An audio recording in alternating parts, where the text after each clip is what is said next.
Hello everyone, welcome करता हूं मैं अपने यूट्यूब चैनल अनटैक्स अड्डा पे। आपके जीएसटी और इनकम टैक्स से संबंधित सभी मामलों को हम लोग रिजॉल्व करने की कोशिश करेंगे। इस प्लेटफॉर्म से जुड़िए, जल्दी से लाइक करिए, सब्सक्राइब करिए और शेयर करिए। बेल आइकन को जरूर प्रेस करिए। जीएसटी और इनकम टैक्स से संबंधित सभी कॉम्प्लेक्सिटीज, चाहे वो अकेडमिक वे में हो या प्रैक्टिकल एस्पेक्ट से हो, यहाँ पर रिजॉल्व करने की कोशिश की जाती है, बातें की जाती हैं, चर्चा किया जाता है। और अगर आप इनकम टैक्स और जीएसटी के नोटिस से परेशान हैं, डिमांड नोटिस से परेशान हैं, अपील में जाना चाहते हैं, तो जल्दी से डिस्क्रिप्शन में जाके कॉन्टैक्ट डिटेल से कॉन्टैक्ट करने की कोशिश करें आप। इस टॉपिक में थंबनेल से तो आप इस वीडियो में समझ गए होंगे कि क्या हम लोग डिस्कस करने वाले हैं। भाई, टाइप्स ऑफ जीएसटी बहुत ही बेसिक और बहुत ही कंफ्यूजिंग टॉपिक है, types of GST in India. तो इस वीडियो के लास्ट तक जरूर आप इस वीडियो को देखिए और लास्ट तक देखने के बाद आप 3 बहुत ही महत्वपूर्ण सवालों के जवाब आपके सामने होंगे, आपके जहन में होंगे। सबसे पहला कि कितने प्रकार के जीएसटी होते हैं? 3 प्रकार के, 4 प्रकार के, 2 प्रकार के, ठीक है, वो हम डिस्कस करेंगे इस वीडियो में। आपको पता चल जाएगा, लास्ट तक देखते रहिए।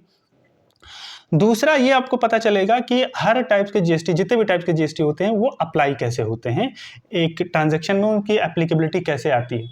तीसरा, आपको पता चलेगा एक ही रियल सिंगल ट्रांजैक्शन में कैसे इन तीनों जीएसटी या चारों जीएसटी को हम लोग इम्प्लीकेट या प्रैक्टिकल एस्पेक्ट्स में लागू करते हैं, क्या सिस्टम होता है।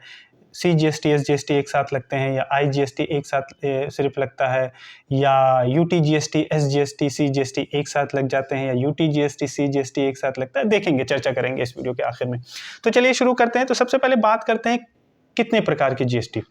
तो जीएसटी आने से पहले आपको पता है बखूबी कि वैट हुआ करता था, जो कि सेल पे लगता था, माल के सेल पे लगता था। एक्साइज ड्यूटी हो गई, जो कि मैन्युफैक्चरिंग पे लगता था कि भाई आप कोई प्रोडक्ट मैन्युफैक्चरिंग कर रहे हैं। कस्टम, जब आप बाहर से माल मंगा रहे हैं, इंपोर्ट कर रहे हैं, एक्सपोर्ट कर रहे हैं, वहाँ पे कस्टम ड्यूटी पिक्चर में आता था। सर्विस टैक्स हुआ करता था। लेकिन अब चूंकि एक सिंगल टैक्सेशन या सिंगल टैक्स लागू हो गया है, जिसको बोल सकते हैं आप कि 1 जुलाई में 2017 में जीएसटी आया था, अगर आपको याद हो। तो डुअल जीएसटी स्ट्रक्चर या डुअल टैक्स स्ट्रक्चर आप जिसको बोल सकते हैं, डुअल जीएसटी स्ट्रक्चर, चूंकि हमारे देश का जो स्ट्रक्चर है या हमारे संविधान का जो स्ट्रक्चर है, फेडरल स्ट्रक्चर है, संघीय यानी कि ढांचा है, और राज्य स्तर पे चीजें अलग होती है, राज्य के अलग पावर होते हैं, सेंटर के अलग अलग विषय पे अलग अलग पावर होते हैं। तो इस तरीके से सेपरेशन ऑफ पावर्स है। उसी कॉन्सेप्ट के बेस पे हम बोल रहे हैं कि डुअल, जैसे होता है ना डुअल गवर्नमेंट, वैसे डुअल जीएसटी स्ट्रक्चर, यानी कि दोनों राज्य सरकार, यानी कि दोनों स्टेट और सेंट्रल गवर्नमेंट जो है टैक्स को शेयर करते हैं, टैक्स रेवेन्यू को शेयर करते हैं। तो इस प्रकार अगर हम बात करें, इसीलिए हमारे पास 4 मुख्य प्रकार के जीएसटी होते हैं। जैसे आप, वैसे तो 3 ही आप बोलिए, जैसे कि पहला सीजीएसटी होता है, एसजीएसटी होता है, यानी कि central goods and service tax, state goods and service tax. उसके बाद आईजीएसटी होता है, उसके बाद एक और यूटीजीएसटी होता है। तो इसको आप बोल सकते हैं कि 4 प्रकार। यूटीजीएसटी, यूनियन टेरिटरी जिसको आप बोल देते हो, केंद्र शासित प्रदेश, यूटीजीएसटी होता है। तो ये 4 प्रकार के जीएसटी।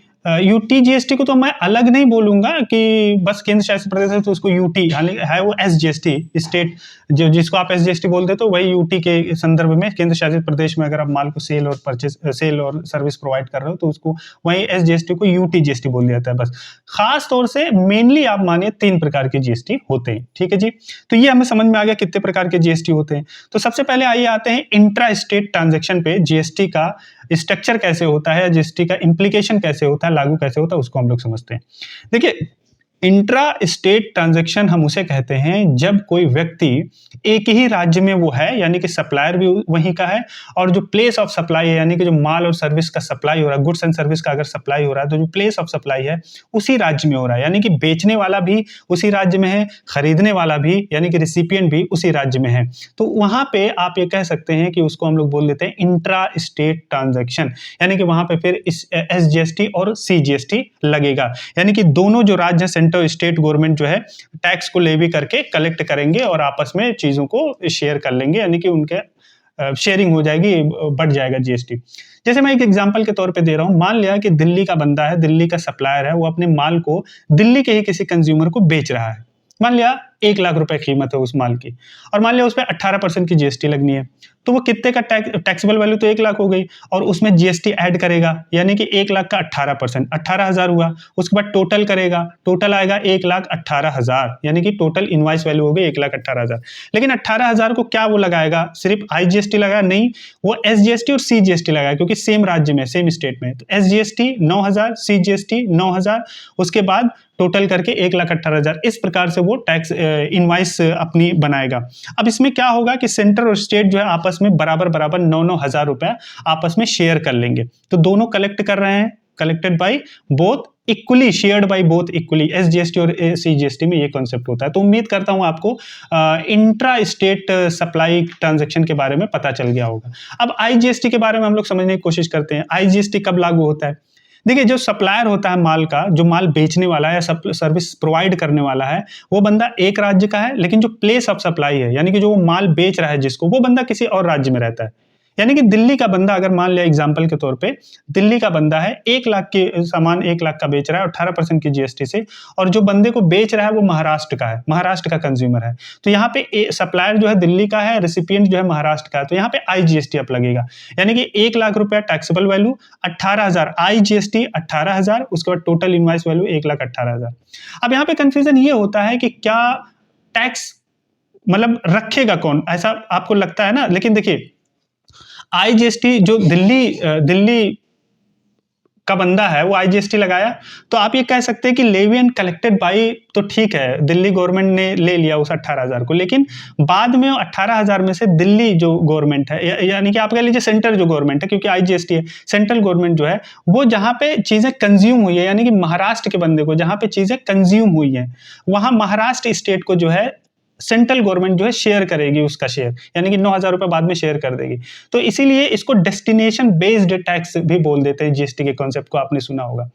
तो आईजीएसटी में ऐसा नहीं है कि सिर्फ सेंट्रल गवर्नमेंट पैसा रख लेगी 18,000, लोगों को कंफ्यूजन होता है। नहीं, आईजीएसटी में ठीक है कलेक्ट किया सेंट्रल गवर्नमेंट ने, लेकिन उसी में से जहां पे माल कंज्यूम हुआ, डेस्टिनेशन पॉइंट जो था जहां पे माल गया है, वहां उस राज्य को डिस्ट्रीब्यूट कर दिया जाएगा, शेयर कर दिया जाएगा। That is the concept of IGST.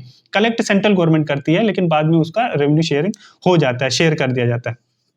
उसके बाद यूटी में आइए। यूटी, आप ये कह लीजिए यूटी जीएसटी। यूटी जीएसटी में सिंपल है कि अगर केंद्र शासित प्रदेश है, जैसे अंडमान निकोबार है, अब वहाँ अंडमान के अंदर कोई बंदा है, वो जीएसटी मतलब माल बेच रहा है उसी स्टेट के अंदर, तो जाहिर सी बात है वो सीजीएसटी लगाएगा और यूटी जीएसटी लगाएगा। सीजीएसटी एसजीएसटी नहीं, सीजीएसटी और यूटी जीएसटी, बस सेम कॉन्सेप्ट है। इसी प्रकार से अगर अंडमान निकोबार का बंदा मध्य प्रदेश में कोई माल बेच रहा है, तो वहां पे आईजीएसटी लग जाएगा, लेकिन IGST central government tax collect करने के बाद उस यूटी को, यानी कि अंडमान निकोबार के राज्य को डिस्ट्रीब्यूट करेगी। यानी कि अगर यूटी से माल कहीं जा रहा है, मध्य प्रदेश में जा रहा है, तो डेस्टिनेशन जो पॉइंट होगा, यानी कि मध्य प्रदेश में माल को कंज्यूम किया गया, तो सेंट्रल गवर्नमेंट मध्य प्रदेश के सरकार को वो टैक्स शेयर कर देगी बाद में उनका परसेंट, यानी कि आधा आधा शेयरिंग हो जाएगी। सो बाय दिस वे टैक्स की शेयरिंग होती है। तो अगर मैं इन शॉर्ट में बात करूं, क्विकली समरी एक दूं आपको, तो अगर मैं टाइप्स की बात करूं, सीजीएसटी एसजीएसटी, तो सीजीएसटी एसजीएसटी में with in the state, intra state transaction. उसके बाद कलेक्टेड किसके द्वारा किया जाता है? सेंटर और स्टेट दोनों के द्वारा कलेक्ट किया जाता है और इक्वली बांट लिया जाता है। आईजीएसटी पे आते हैं। आईजीएसटी किस पे लागू होता है? इंटर स्टेट ट्रांजेक्शन पे। कलेक्टेड किसके द्वारा किया जाता है? Collected by central government, then share to the state government, या जहां पे कंज्यूम हो जाता है उस राज्य को शेयर कर दिया जाएगा। उसके बाद UTGST plus CGST. UTGST plus CGST में क्या होता है? With in the UT, with in the union territory.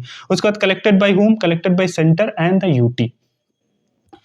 तो ये उम्मीद करता हूँ आपको चीज़ें क्लेरिफाई हो गई होंगी। नेक्स्ट टाइम अगर आप इनवॉइस कोई देखेंगे, उसमें आप सीजीएसटी एसजीएसटी देखेंगे, आईजीएसटी दे देंगे, तो आपको कंसेप्ट समझ में आ जाएगा कि कैसे ये क्यों लगाया गया है।